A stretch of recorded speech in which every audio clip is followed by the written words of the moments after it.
Beyond Beauty, the Professional Beauty Association's podcast, where we take a deeper look into the minds and the hearts of the amazing professionals who make up this professional beauty industry. I am your host, Leslie Perry, and with me today is the incredible Lexi Lomax. We were just chatting, and I cannot wait to get into more detail about her path in the industry. She is a beauty business expert, an educator, salon owner, and maybe we'll get into this, a serial entrepreneur, even outside of beauty, which is like, since you were like 16, you've had this like family pull desire to start businesses and get super successful. So I cannot wait to get into more details with you and share some of that with our audience.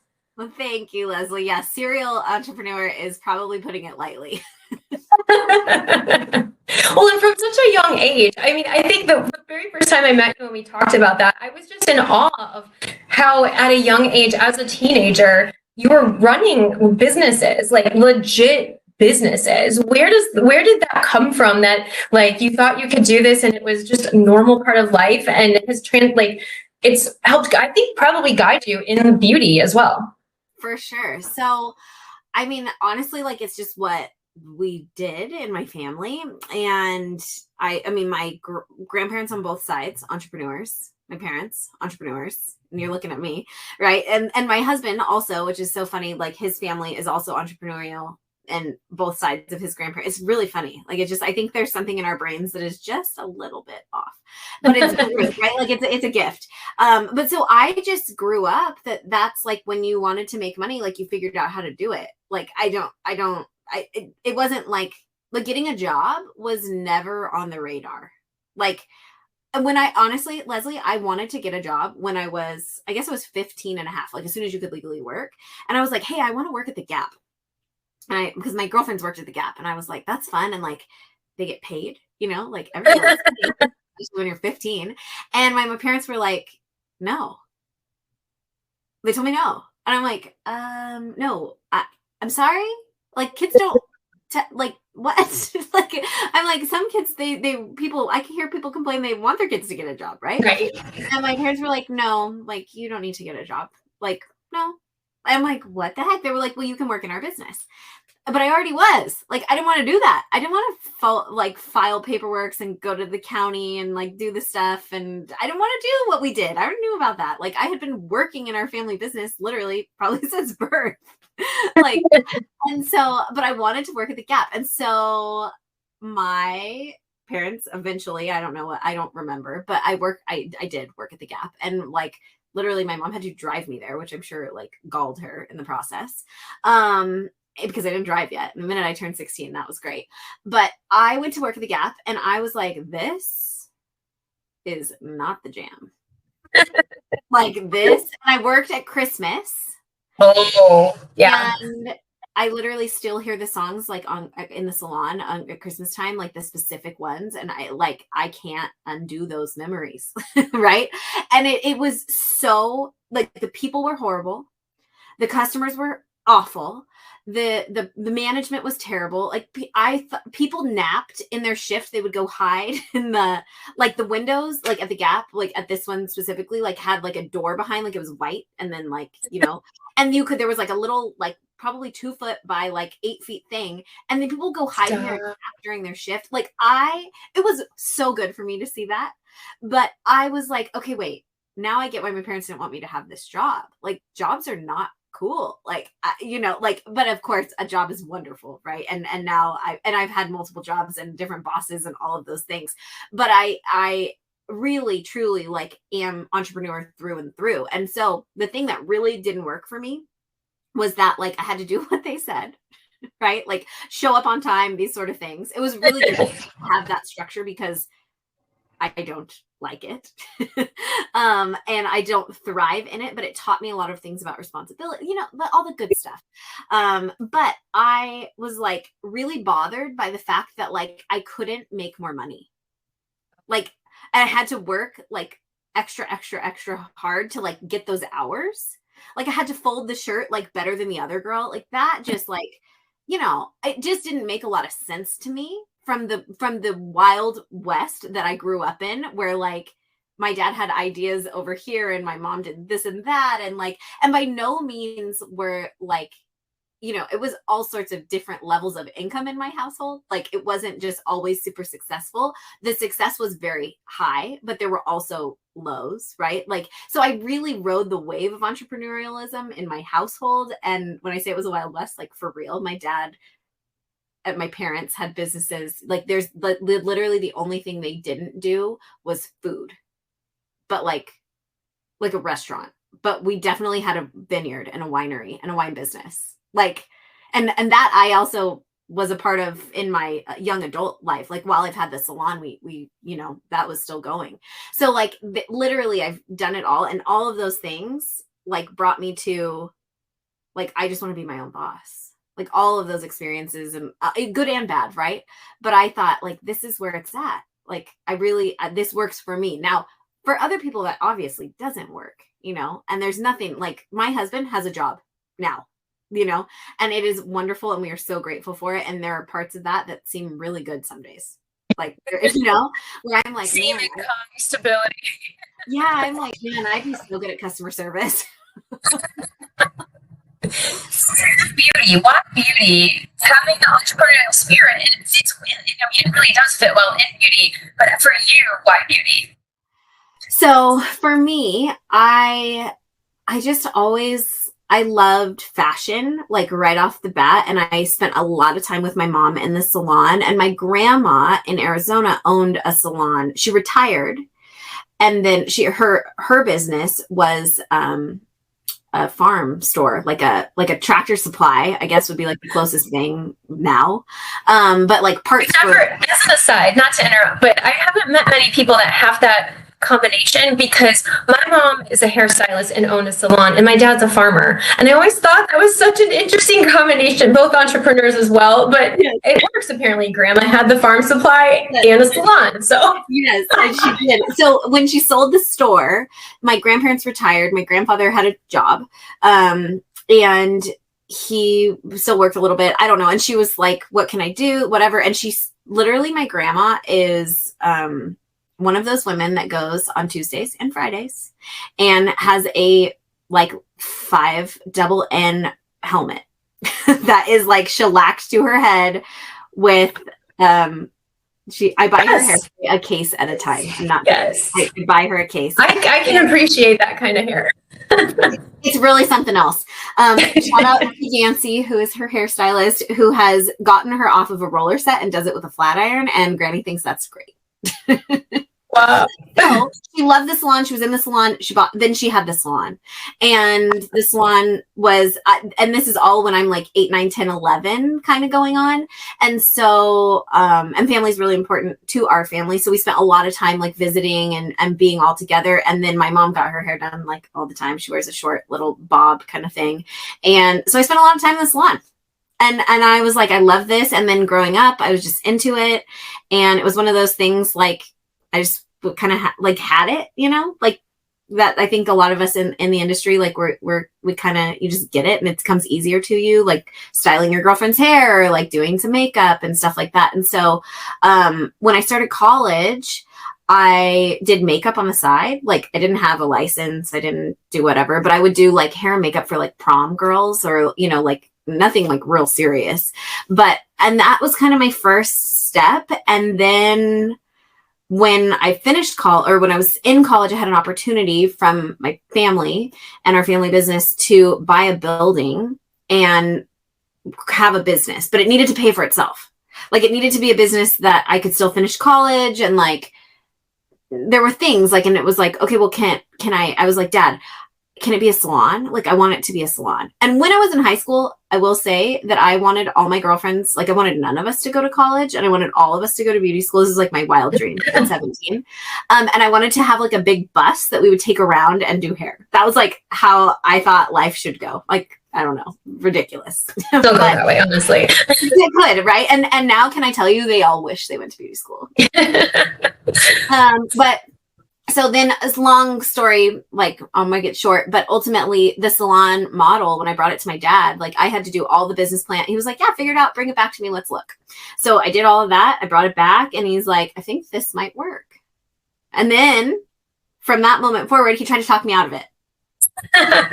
He's like, you're not going to want to deal with people. Like, you don't want a business that you have to be there to make money. Like, you don't want these things, like all of this stuff. He tried. It was like, are you sure? Like, every time we put more money in, like, to do it, he's like, are you sure? It's not too late. It's not too late. So the whole time he's like trying to talk me out of it. I'm like, no, I'm in. I love this. Like, I'm just here. And I think I just knew, I guess.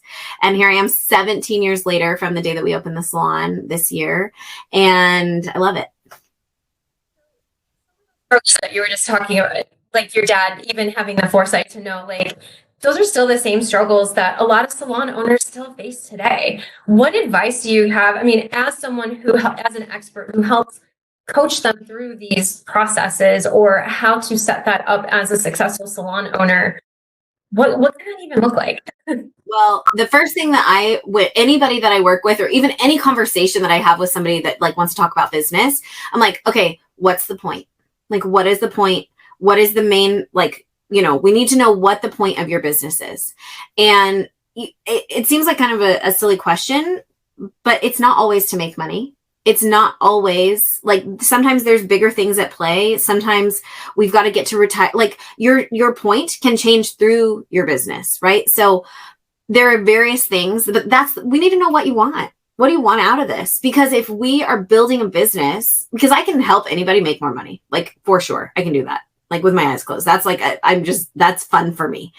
But it doesn't always feel good to other people to do what I think will work, you know? So I want to show up and help people feel good in their business before we do anything else. So I have to know what the point is. And then from there, I'm like, how can we simplify this? How can it become even more simple? Simplify. Like, we have to bring it down and keep systems in place that are so easy peasy that they can then do business with their eyes closed, so that they can live their life and have some freaking fun, because this business and the industry is so powerful and so huge that literally nothing is off limits, in my opinion. But you have to allow business to be business. And I think that's where things get a little bit muddy, because we get a little emotional, because we're human. Clients are friends sometimes, or become part of your life in a way that makes it harder to draw a line with business. Yeah. Right. And your staff, all of those, it's so relational, right? Like, the thing that I always think about, and it's not good or bad, but the only other people that have this sort of like intimacy in other people's lives where you get paid for it is a doctor. But a doctor, the relationship is usually not two ways. Like, we know our doctor's name, like, we think they're like smart, great, helpful, kind, whatever, and they don't know who we are. Like, really, you know, like, I don't think they do. They're too busy. So for us, we give that other half of that relationship. And so it's weird. It's very unique, and it needs to have a lot of structure in order to be able to scale, grow, sustain, and to keep it happy, I think, really. How did you get to this point of, you've had your salon, you're an owner, you are a stylist, you do hair, you work behind the chair, to now being the one stepping back and saying, wow, I want to help other people? Like, where did that come from? And I know a lot of people in the industry do wonder, what's next for me? Could I do that? Do I have anything worth sharing? How do you find that confidence? Yeah. Well, I think everybody has something worth sharing. And even if you help one person, that's making a difference. So, like, you don't have to be an Instagram educator to make a difference in somebody's life. Like, you can do this right in your own salons. You can do this in your own communities. Like, it doesn't have to be anything unless you want it to be that, you know? But for me, it happened. This is not really an accident, because I don't believe in accidents, but it was definitely not as intentional originally as I thought. So I went to college. I went to UCSD, and I was going to be a teacher. I thought, okay, cool. I'll be a teacher. I'll own the salon. I'll do this, it'll make sense. And that, I don't want to be a teacher. Let's be real. But you are. But I am, right. But I had that in me. Like, I want to pour into people. And so I started working, and I was an educator, and I traveled the country, and I did all kinds of cool stuff teaching hair. I taught styling and cutting. And then I would come home from the salon, and then everybody wanted to know, like, what I taught. And so then I'm like showing everybody in the salon. Then I start a little assistant program in my own salon to facilitate my own needs. And then other salon owners are like, can you help me with this? How are you doing that? How are you doing this? How are you doing that? And I was like, I'm freaking tired. Like, I'm so tired. So I just started recording my stuff. I just started recording it for my own assistants. I started recording it so I could send it to that salon owner who was my friend from the internet, or that I met in Texas, or that I met in New York, or wherever they were when I was traveling. And I was helping people way outside of what I was supposed to be doing under my contract, for real. I was doing stuff that was definitely off book. But and I was just like, well, look, well, now I've recorded it, and it wasn't perfect. Let's be real. It was just like saving me time, because I'm really all about Lexi. And that's like something that I think a lot of people forget to do, is to put yourself on your to-do list.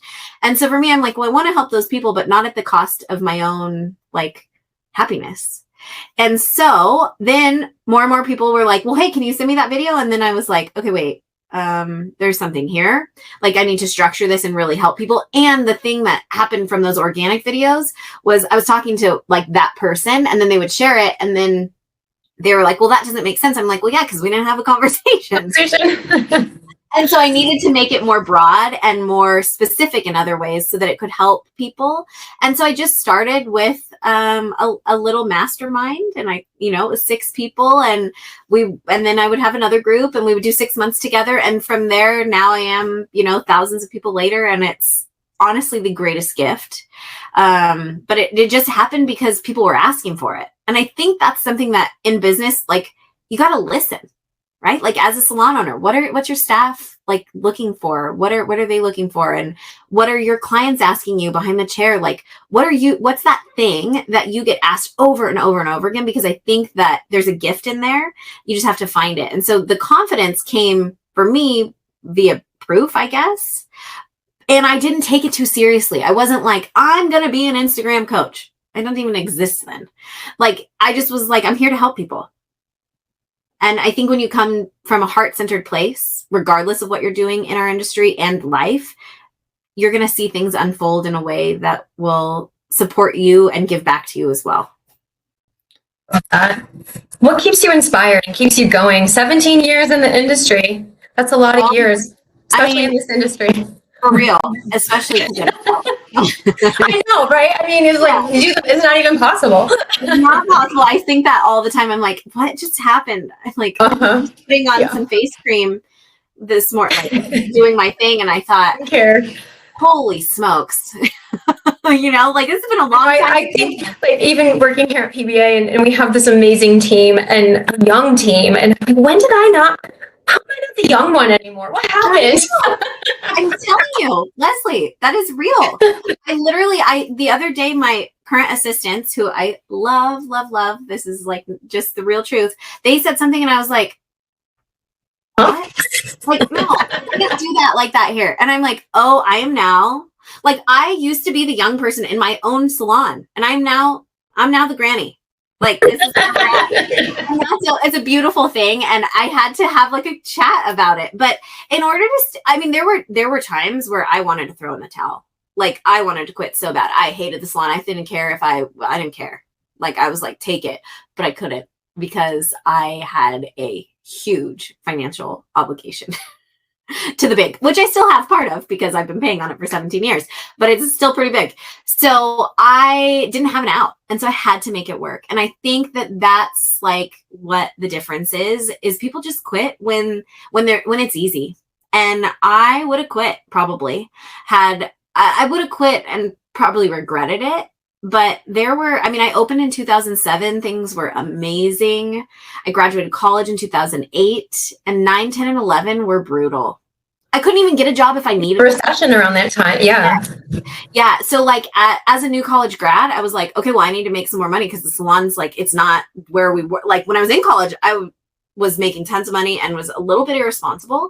And so like, I didn't have a huge savings. And so when things hit the fan, and I still own I still owe the bank, and I owe my parents, and I was like, okay, I'm going to go get a job. Well, no, you couldn't, like, because I was a fresh college grad and everybody was losing their job. And so there were people who I was like, okay, all right, well, What am I going to do? And I buckled down and I figured it out. I call that like a defining moment. And that's really like, I'm just not going to quit on me. Ultimately what it comes down to, because I did all that hard work and I still find joy because I really focus on what makes me happy when I do it, you know? So I think that staying inspired comes pretty naturally to me because I'm always finding something new and exciting that keeps me happy within my industry and within my business specifically. And so growth comes natural when you stay excited. I think we're allowed to evolve, and people don't think that. Like, they don't give themselves permission to evolve, but you're allowed to, even within your business. And it will still work if you do things intentionally. And so, but you have to take care of you first. Like, self-care, whatever, like, it doesn't matter what you do, but like whatever you do, you need to do that. For sure.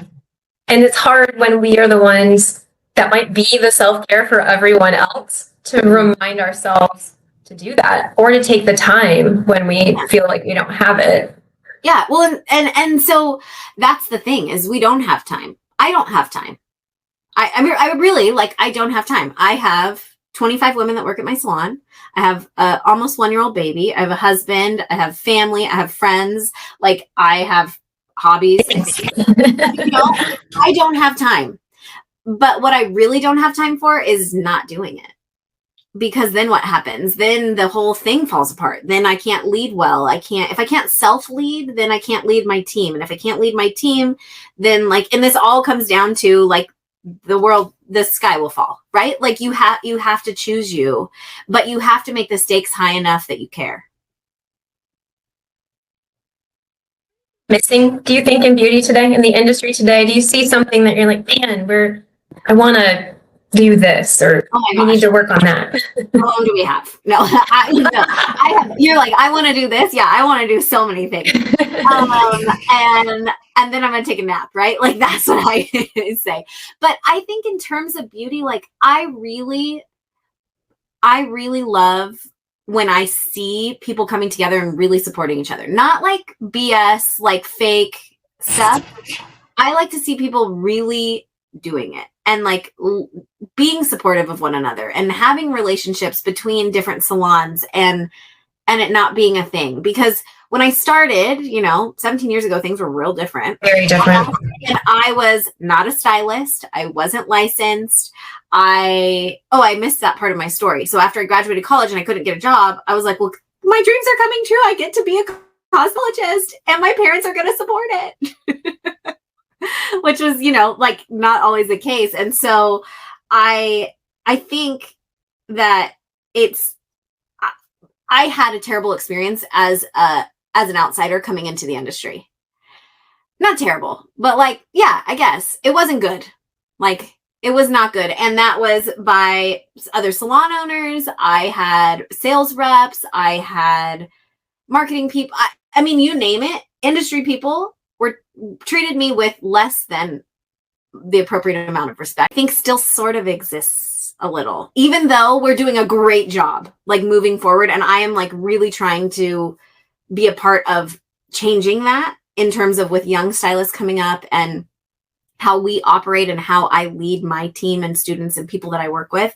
But I think there's still a little bit of work to do. Like, I saw 2 posts this week that I commented on and said, people don't punch down, like, take the high road, and it was like calling out another salon owner and the other one was calling out a stylist. And I thought, oh, come on, come on. Advice do you have for yourself? So, this version, 17 years in, Lexi, to give to Lexi who started 17 years ago with all the dreams and ideas. Oh gosh, probably write more stuff down and save more money. You wouldn't be surprised. I mean, I usually ask that question, and a lot of people talk about the saving money and being and thinking about that, because when you're younger, you don't think about it. But when we just have access to so much revenue without like having to work that hard for it. Like, it is hard work. I'm not saying what we do is not hard, but like, if you started a job as a newbie, you would have to wait years before you could make the money that we make relatively quickly. And so that was I wasn't wise enough for the level of income that I was creating, and I swiftly learned some hard lessons. And this is, I think, I like to ask fun questions too. What is your favorite decade in terms of the look, the hair, the makeup, the clothes, the fashion, the aesthetic, the feel, the whatever? Oh man, all of them. But okay, so I kind of, this is like, it hasn't happened yet, but I love like futuristic stuff. Like I like wonky, like I love and I know it's not a decade, but I love like the Coachella, like wacky, like space buns, glitter. Like I think that stuff is so fun. And so I really like that. But in terms of like a decade, I would say like the 40s, because like you had to, like, all of those women could school us on how we do hair. Like they could make perfect waves, victory rolls, like all of that stuff. And even, and it lasted, like it stayed. Imagine flat ironing your hair with a freaking iron that you had to heat up in something weird, like, and you'd burn yourself. Like these women were true artists. And when I think of like what being a great hairdresser means to me, it's controlling the hair.